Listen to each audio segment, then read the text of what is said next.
Hey, everybody. Happy Wednesday. I am a day early on the live stream this week. Tomorrow is my 50th birthday. So I will be leaving tomorrow. My husband is taking me to Key West for a couple nights to celebrate my big 5-0. So instead of skipping the live stream for this week, I thought we would just push it a day earlier and have a little chat here on Wednesday. Hope you all are doing well. Let me know that you're here and where you're watching from, location wise, not which platform. I hope that I'm trying to stream to our Conservative Ladies of America Substack today. So if you are Maddie B, happy the big 4-0. I wish it was the big 4-0, but thank you, Maddie B. Appreciate that. If you are watching from the Substack, will you leave a comment and let me know that you're on Substack and where I think most of our Substack audience is in Washington, but would love to hear from you guys and where you're watching from. And please do chime in with your comments or your questions as we go. Gonna be really honest with you guys. I woke up today and have just kind of having a headache. Apparently I can't talk either. But kind of have had just a heavy heart, just feeling a little discouraged um, with politics in general, across the board in our whole nation. Even here in Florida, I know a lot of people who live in blue states look at red states and think everything must be just hunky dory there. And I think what bothers me so much is this idea of a political class. And I really think that, except for a few, most of the politicians in our country at every level, from, local city, county councils, all the way up to federal government in DC, they're all kind of bought and paid for. That's not to say that they're all bad. But if you look at campaign funding, most of the campaign funds come from political action committees or PACs, or they come from corporate businesses and things like that. The contributions to campaigns from citizens like you and I are pretty small. So when you look at that, and we always say, these politicians are beholden to we the people. But if you look at their campaign funding, they're actually beholden to their donors that are keeping them in office. And just kind of as I was thinking about all that, it just really got me down, because it's like, how do you shift things in your, at whatever level of government you participate in? How do you shift things when that is the case? And that's one of the things that has discouraged me from wanting to run for office. I don't want to become a person that is, only doing it because of whoever put me in office, and having to sort of answer to these political action committees and corporations and things like that. So I kind of went down a little downward spiral with that, and didn't go anyplace good. I will say it's frustrating, because our organization, we're a citizen activist group. So we don't have like big fundraising events every year.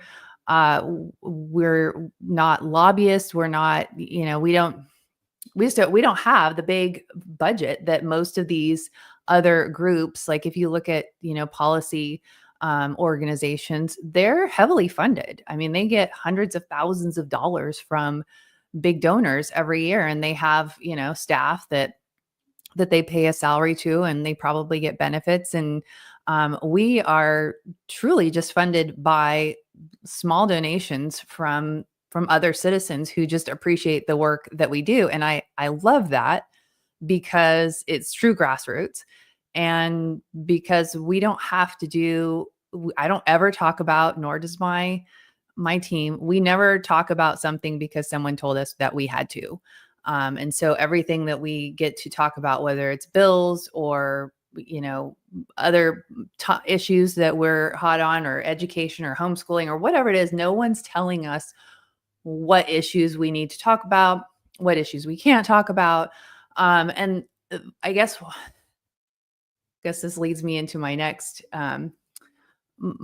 point is, like, you never hear, even with in conservative media, or conning, as I think that's kind of becoming a thing, Con Inc., whether it's an influencer or conservative media, they're all kind of, it really is an echo chamber. They're all funded kind of by the same different people, and it's definitely a circle of people. But one of the things that I notice through this media is they don't hold. They always talk about the mainstream media not holding people accountable, but oftentimes, like, especially I see in Washington state, when there are Republicans supporting, sponsoring, voting for a bad policy, um, nobody says, hey, like, this bill 5068, which I put up a YouTube video.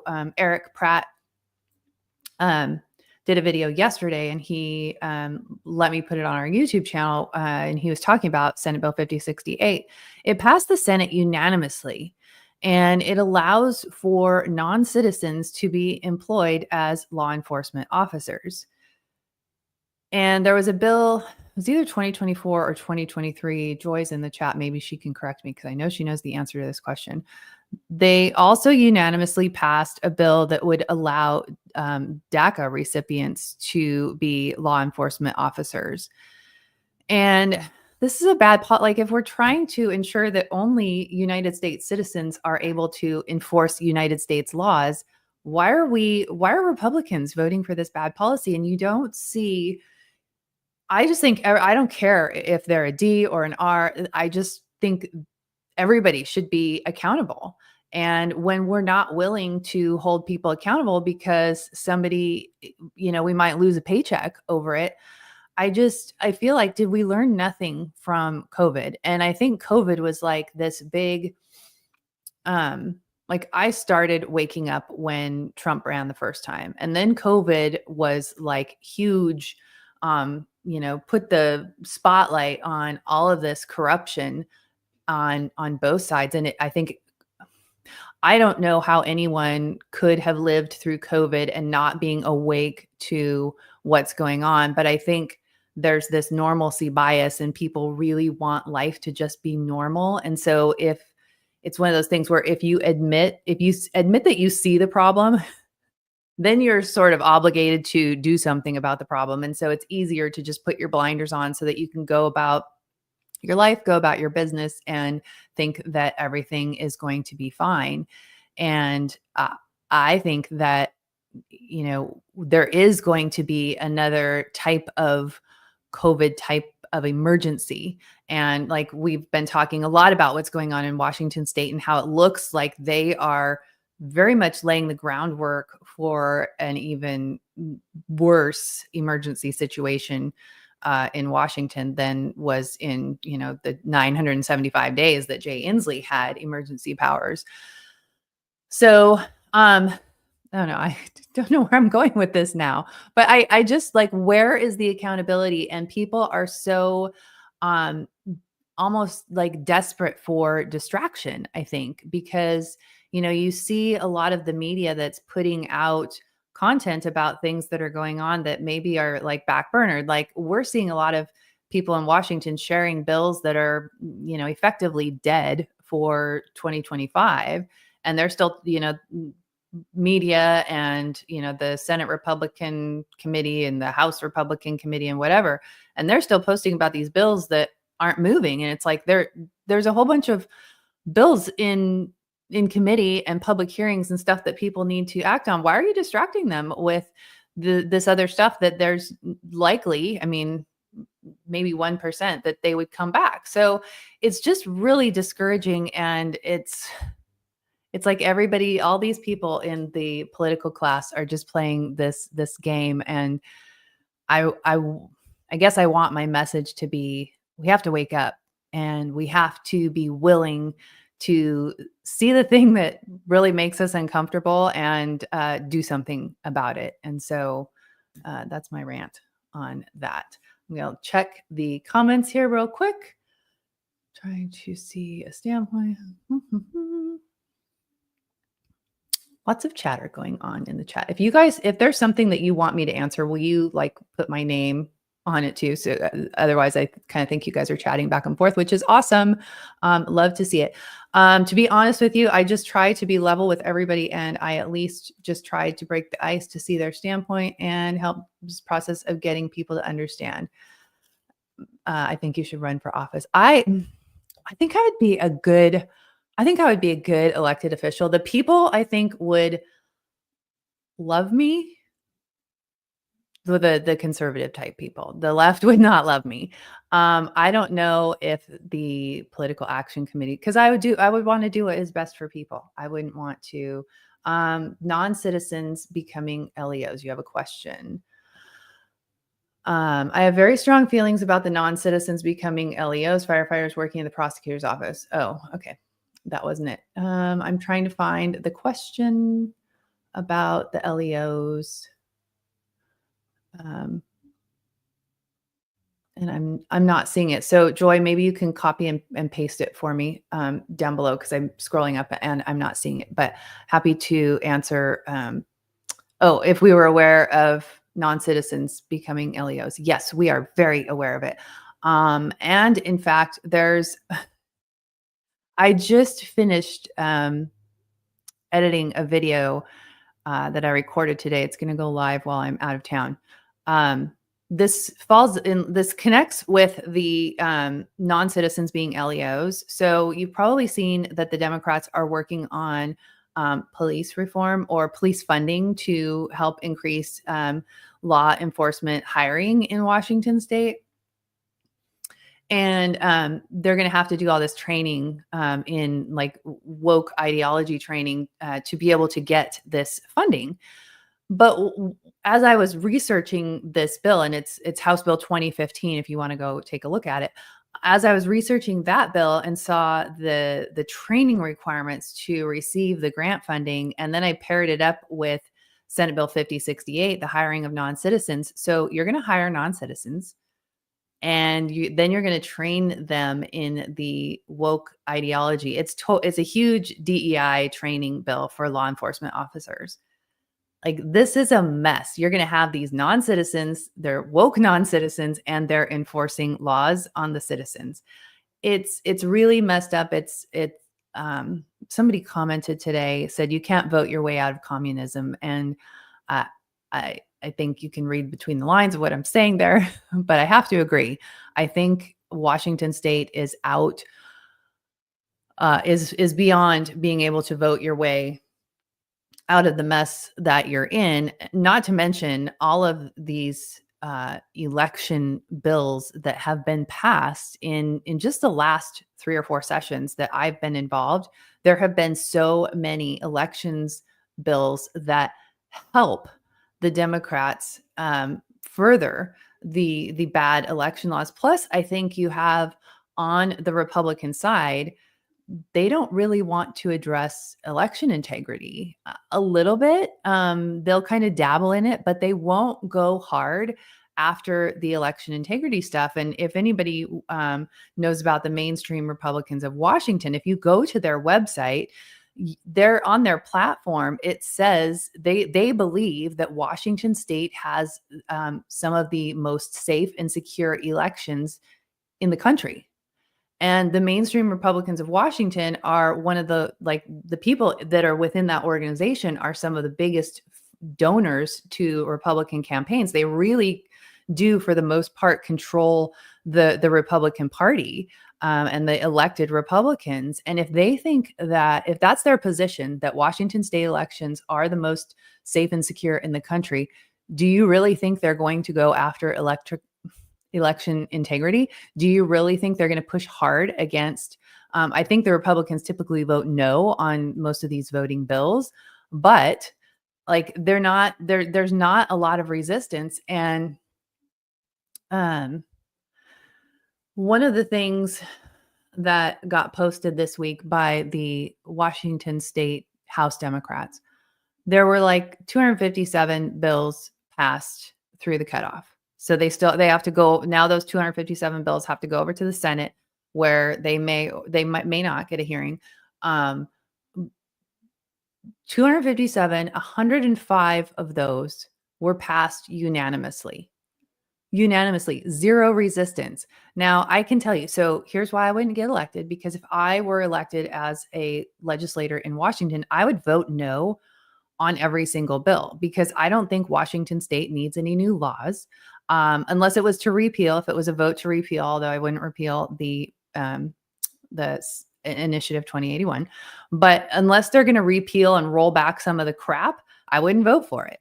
And I think that while they might not be terrible bills, are they necessary? There was a bill for something about textured hair, and I happened to catch it. I was looking for something else, and I happened to catch some of the floor debate about this law about textured hair. And it was interesting to me to watch some of the Republican women standing up to support this bill about textured hair.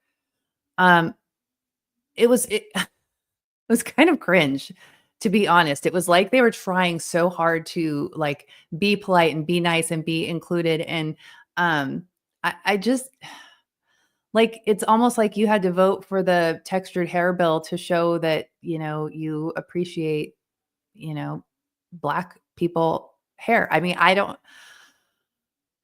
know. Anyway, okay, we've got a question. Julie, did you see that Ferguson was banned from the House floor by the Dems? What's your opinion on that? And also on his main legislative. So she was, yeah, okay. So there, I think it's kind of not a big deal. So they banned Ferguson's staff from being on the House floor.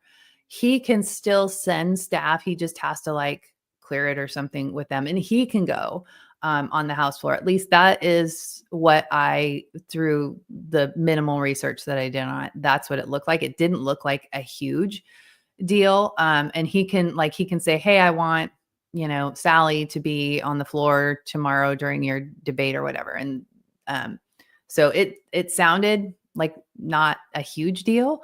But I'm not sure. And two or maybe three of his staffers have quit. And it sounds like one of the staffers, I want to say Webb is the last name of the guy, he was making a hostile work environment. So a couple of days ago, a female quit because of the hostile work environment. And then this Webb guy quit today, I think, for creating the hostile work environment. So it sounds like it's staff within that the issue is with the staff themselves, not with Ferguson. And just want to, remind you guys that Ferguson was the attorney general for 12 years. And so a lot of these staff worked for him in the AG's office and have come over with him to the governor's office. So now they're working with legislators, which is probably a very different thing. I would imagine that the legislators, think they're hot stuff, and the staff maybe there's just a clash of egos. I don't know. I'm not reading too much into it. I watched the prayer. I watched parts. I kind of skipped through it. I was just curious to see, what did a prayer breakfast with Bob Ferguson and the Democrats look like? And I don't even know how to describe how it felt. To watch, like, they opened, and Democrat Lauren Davis from Shoreline, which I'm a Shorewood High School graduate.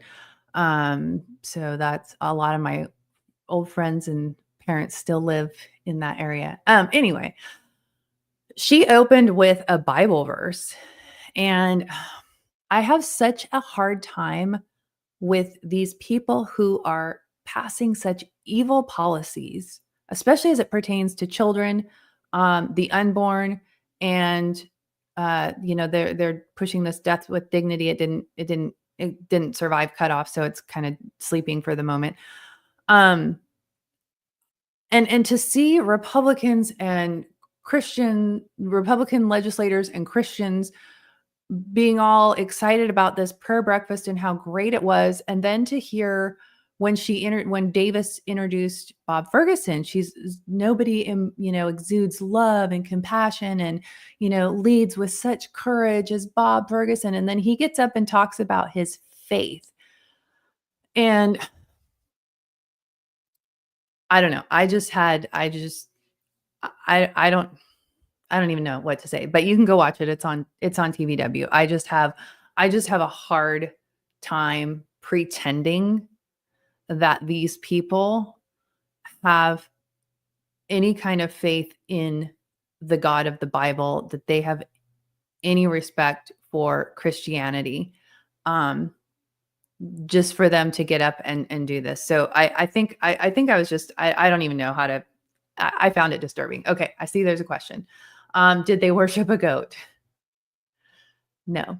Um, but that would have been probably more in alignment with who they are. Newhouse might as well be a Democrat. Jared Sessler is a friend of mine, and I supported him for the District 4 seat. And it's really sad because that's another seat where the Republicans went in for Newhouse to keep Newhouse. Julie, what do you think about Pam Bondi so far, and what do you think about Patel? Great question, Maddie. That's actually on my list of things I wanted to talk about. So, did you guys see? My husband and he brought up a YouTube video for Mr. Guns and Gears, Mr. Guns and Gear. Is that the right guy? And so we were watching his YouTube video yesterday about the suppressors and how the Trump's DOJ with Bondi at the helm, they are arguing that suppressors should not be covered by the Second Amendment, and that's a bad thing, because at least under the Second Amendment, they are covered by the protections of the Second Amendment. So pulling them out of the Second Amendment is not a good thing. Now, this was started in the Biden DOJ. So I just want to preface this with, I don't know a lot about this particular case, but just based on the Guns and Gear video that I watched yesterday, and Bill Kirk actually put out a video as well, and I watched his video this morning. So based on what those guys were saying, this came from Biden's DOJ, and now Trump's DOJ is doing the same thing. So did we get a win there? And as far as Bondi, I'm not impressed so far. Red flag.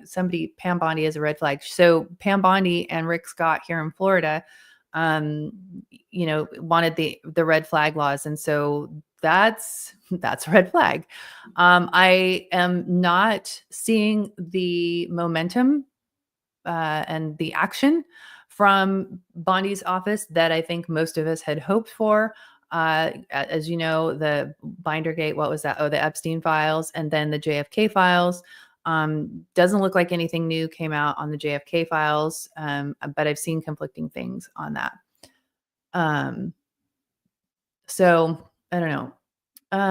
Linda says, I'm not clear on how lawyers and judges work. Do we get to replace the one that Trump fired on Valentine's Day?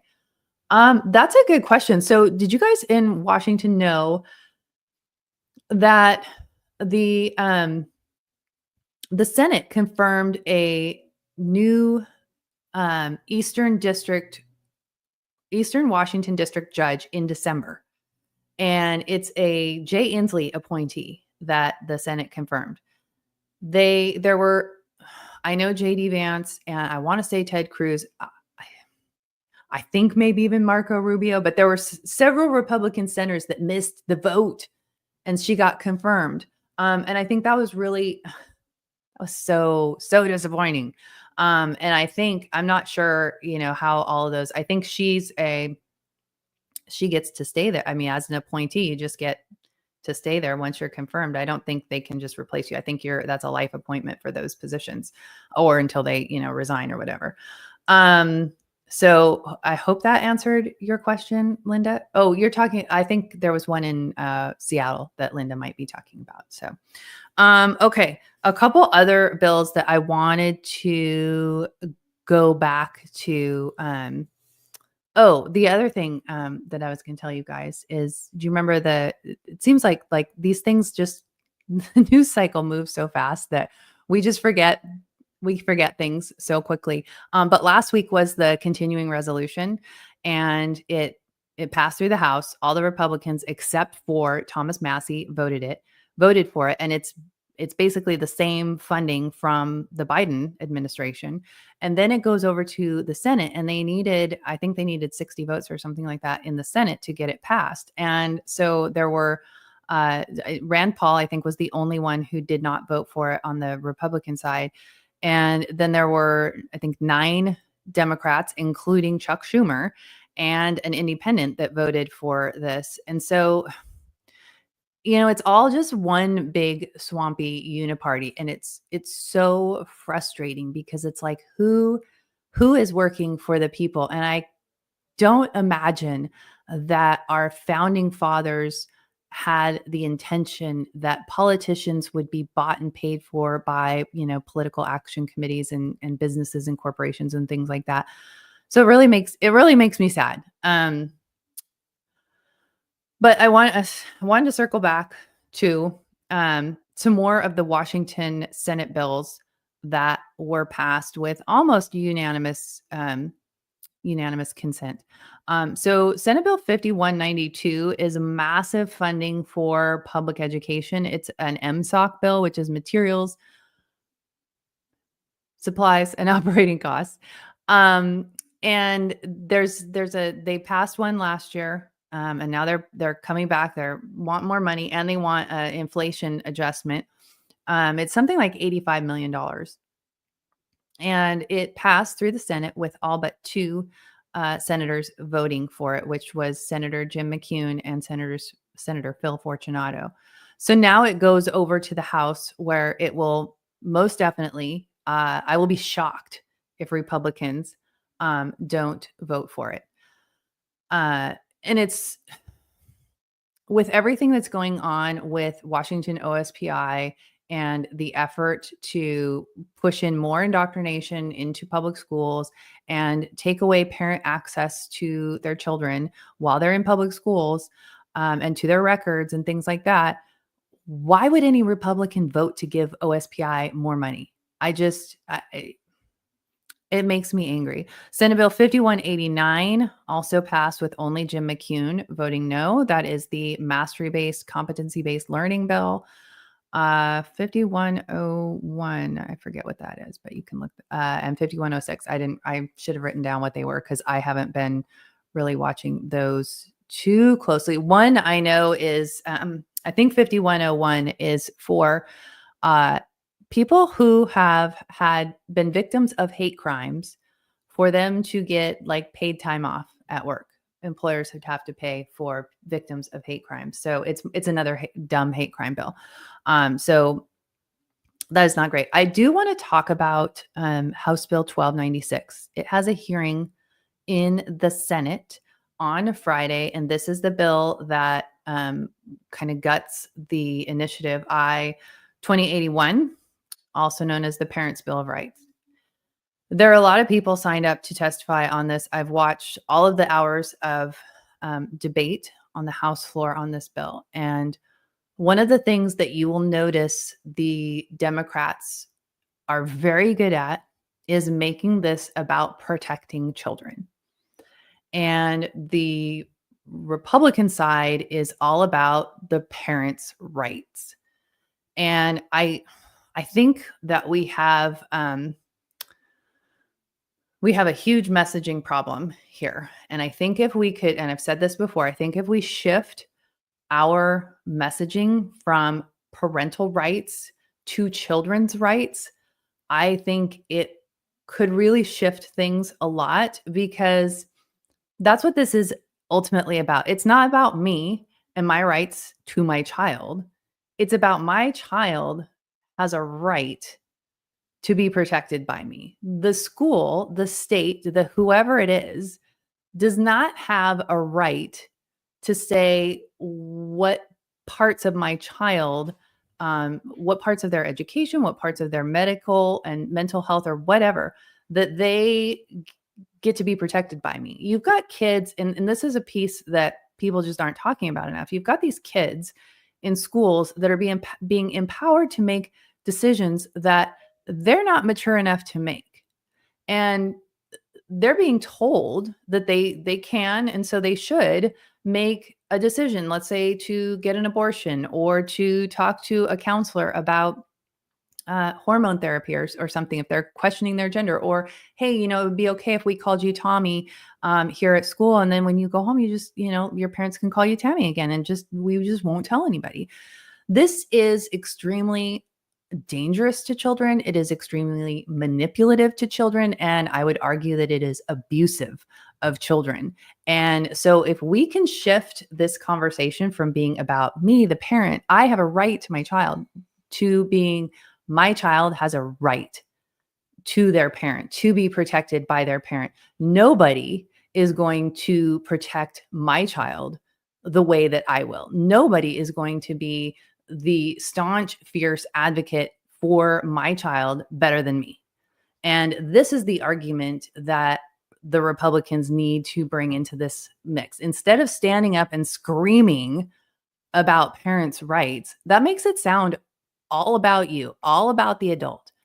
This is about the children. This is about protecting kids. And I think we really need to shift this narrative. And it's kind of been like an eye-opening thing for me over the past couple of years. And if you know anything about our story, you know that we have battled these anti-family laws in Washington and had the state totally trample on our daughters' rights to be protected by us and to our rights. And I think it's been in the last year and a half or so that, as my daughter turned 18 last summer. And so in conversations with her, where she is now in a place in her life where she looks back and she says, I wish they had just called my mom. I wish they hadn't told me that I could and I should make this decision, because now I'm living, I'm living the consequences of my mom not making the decision. She made a decision to drop out of school, or she made a decision to go live in a homeless shelter. And those decisions are impacting her for the rest of her life. Whereas if parents had been able to help her through those and make those decisions, she would have stayed at home and we would have been able to get her the supports and the help that she need. And so this is really, I kind of relate it to the Washington State homeless industrial complex. It is the same with what they're doing with kids, pushing them into these homeless shelters and host home and providing them different kinds of services, whether it's abortion or all of the gender crap. It's a cash cow for them. And so we need to look at it that way. And I think just being able to shift that conversation. And for me, like I said, as my daughters, become a legal adult, and having these conversations with her about what she would have wished would have been different. And I think if we can get some young people to be able to testify and speak on these bills, it would be really helpful. My daughter decided that she was going to, and then she decided that she didn't want to. And I have to admit that I was kind of relieved, because I had a lot of anxiety over her testifying and then her safety beyond that. So, I think I wish we didn't have that in Washington, but I think it is going to be the case where we do need these young people to come forward and say that they want, how things would have been different if their parents had been involved. And if you ever watch any of these public hearings, they bring in teenagers to testify in support of these bills. So just looking through the comments here to see. The thing is, Democrats don't care what the other side says or thinks. That is 100% true.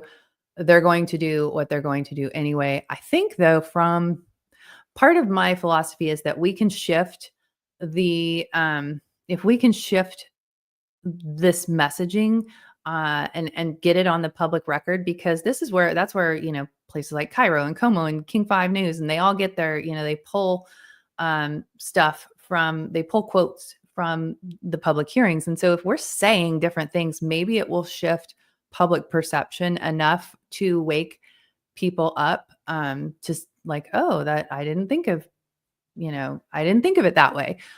So I don't know, but that's my pie in the sky dream. But it's hard, um, kind of going back to how I opened. I think it's discouraging because I feel like, I'm shouting from the rooftop and I'm trying to be as loud as I possibly can, and you get drowned out by, these other, the political class, whether it's a, some kind of conservative media, or some kind of a, um, uh policy center, whatever, some organization that's well funded, and so they have other means to to get their messaging out. And if they have their echo chamber and you're the only one saying something different and everybody else is like, you feel like, am I the crazy one? And anyway, so that, I think that's about all I had to cover. I don't see any other questions. Joy's daughter is going to be joining me for an interview. So that will be fun. Spend a weekend in Seattle and you can see how people are brainwashed by local media. That is absolutely true. They see it and they believe it.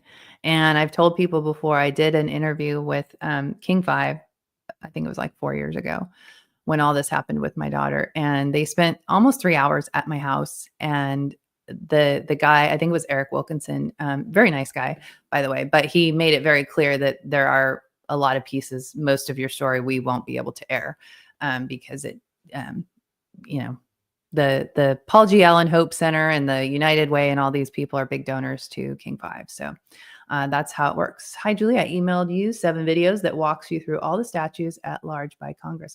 I will do that. Thank you. I do have those in my inbox. I know exactly what you're talking about. Maybe I'll watch those we're going on a boat. We're going on the Key West Express. I think it's kind of like, for those of you in Washington, I think it's kind of like the Victoria Clipper. I think it's that size of a boat. But it's a 3.5-hour boat ride. So it's kind of cool living where we do, because we can just jump on a boat and we're in Key West. So we're going to Key West for a couple of nights, and I'm going to eat a lot of key lime pie because I love key lime pie, and it should be a good time. So if you follow me on social media, I'll probably be posting pictures and fun stuff and all that. So people are, why did you pick Florida? I always wanted to live where there was palm trees and sun and the beach. And I've wanted that for like 2 decades. So now I have that, and it's fun. I like it. What do you think about influencers being part of the mix? Do you feel they are contributing? How much time do we have, Maddie B? I think Sloppy Joe's. Yes, we went there. We were in Key West last June. We went for our anniversary. We drove over to Hollywood on the East Coast, and then we drove down. I'm coming back to you, Maddie. I didn't forget. And then we drove down Highway 1. We kind of we did it over a week. So we kind of made our way through the Keys. We went to Marathon and Key Largo, and eventually Key West. And it was quite fun, but we did go to Sloppy Joe's. We also went to the Green Parrot. I have not been to Don's Place or Fogarty's. Where's Blue Heaven? We also went to Blue Heaven. I like their key lime pie. I'm trying to remember where we have reservations for dinner tomorrow. It's on the water, but I forget what it's called. But they're supposed to have, some YouTuber said they had the best key lime pie. So that's where we're going. Are you, Evelyn, are you in Key West? Anyway, okay. Maddie, coming back to your question about the influencers. So the influencers, I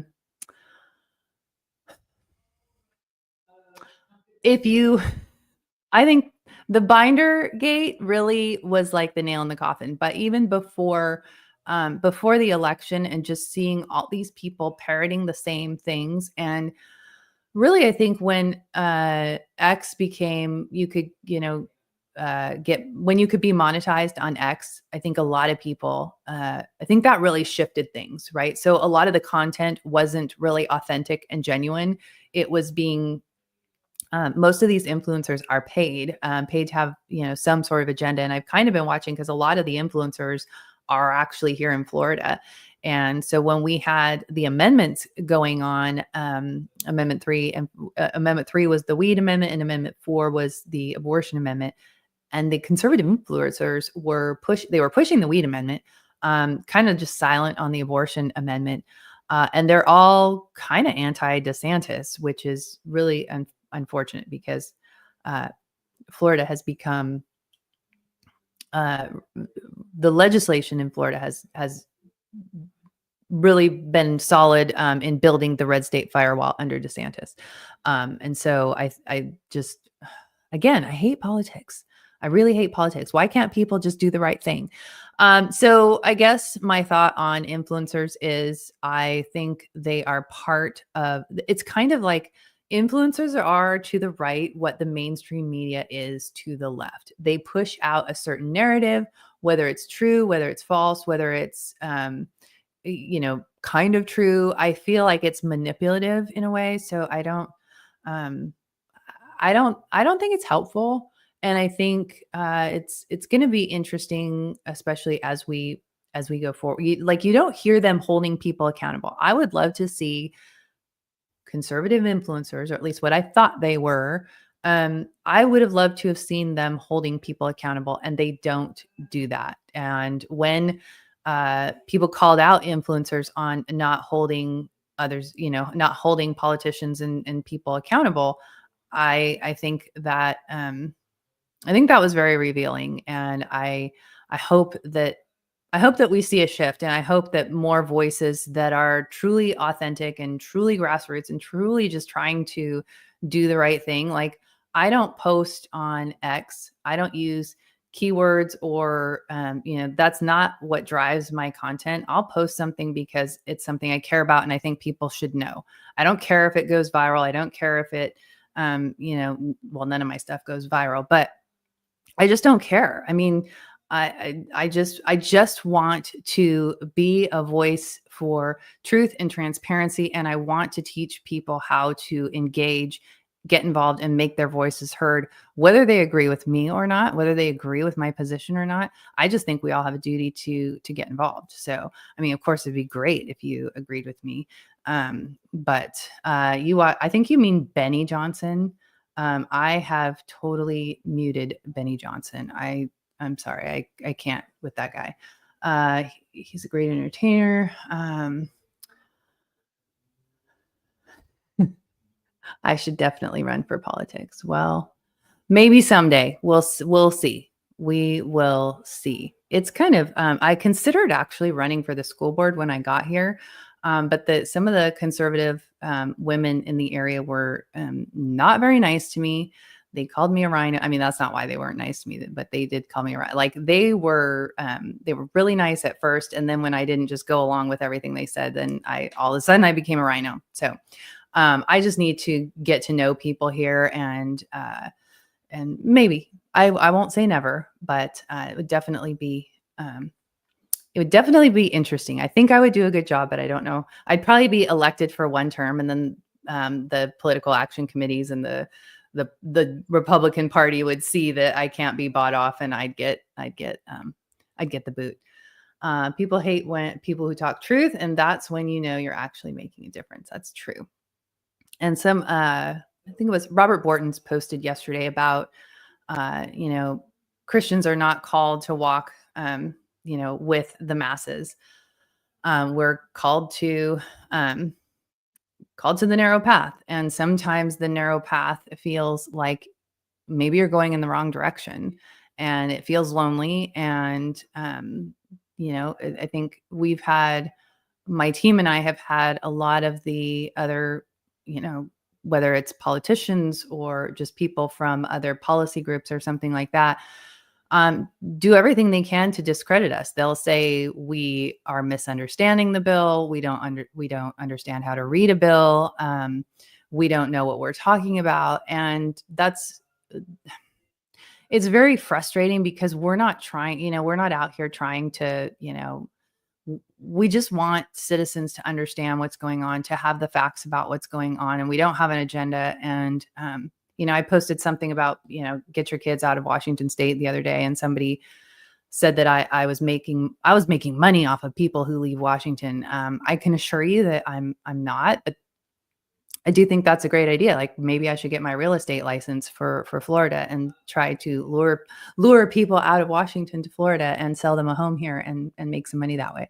But no, I do not make money by people leaving Washington State. But I think if you're gonna stay in Washington State, you should definitely get in the fight and get your kids out of government schools. But anyway, that's really been defeating for us to have these other people discrediting us and make it look like somebody sent me an email today and said a Republican legislator told them that someone from our organization testified on a bill and was an embarrassment because they didn't know what they were talking about on the bill. And that's just another case of they want to discredit us because they're going to, I think I know which bill it is. And so they're going to vote yes on it. And so our opposition is because we just don't understand the bill. And that makes me angry. So,